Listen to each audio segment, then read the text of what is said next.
Thanks for joining us up here in Prescott Valley, Arizona. I'm at Stepping Stones with independent author Rose Marie Boyd. Rose, thanks for joining me today. Oh, it's a pleasure. It's a pleasure. I'm excited to talk about your most recent novel. I love the title, Depending on Your View, a Snoopaholic's Quandary. Yes. What does that mean? Well, the book's about a menopausal Italian American who spies on her neighbors. So she wants to help the neighbors, but she's not sure how to go about doing it.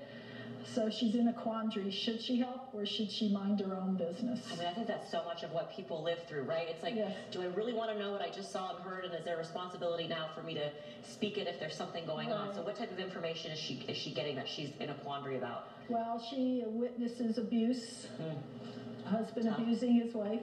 So she wants to help her, and she is a volunteer for Stepping Stones, which helps domestic violence abuse victims.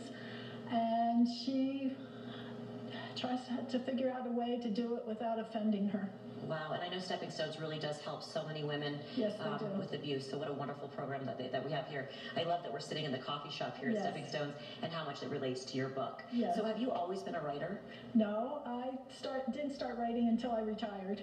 I came here about 17 years ago. Okay. And I haven't stopped since. I'm also an insomniac. So that's when I do most of my work is in the middle of the night. So that's where you get most of your ideas? That's my creative time. Yeah. The ideas pop into my head, and I work with them. Yeah. And the book is it's a story told by 3 different points of view: the witness, the menopausal insomniac in her life, and the abused woman and her abuser. What made him an abuser, you find out in the book. So does it give you compassion for an abuser, would you say? Not too much. Okay.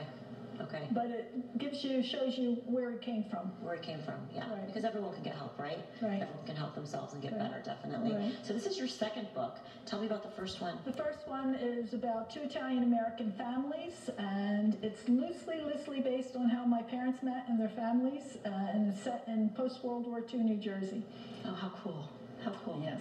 Neat. And so I'm often curious how, if someone wants to write a book, how do they go about doing it? How do you get published if you want to write a book? Well, I wanted to get it out quick, since I took so long to write it. How long is long? About 15 years. So that one, the first one, the spaghetti set was only 2 years, and this one was started before the spaghetti set, and it dragged on. But I kept going back to it because I thought it was such an important story to tell. Yeah, absolutely. And so how did you get published? Well, I did it through Kindle. Has a program where you can self-publish, and they sell it through Amazon.com. Okay, so that's where people can find your book. Yes, they can. Wow, thank you so much for joining us today, Rose. It's just, it seems like a really interesting book. Yeah. It's really exciting that you've done this with your stories in your life and put them all on paper. Thank you. Yeah, so thanks for joining us today. It was a pleasure. And thank you for joining us today. We'll be right back after the break.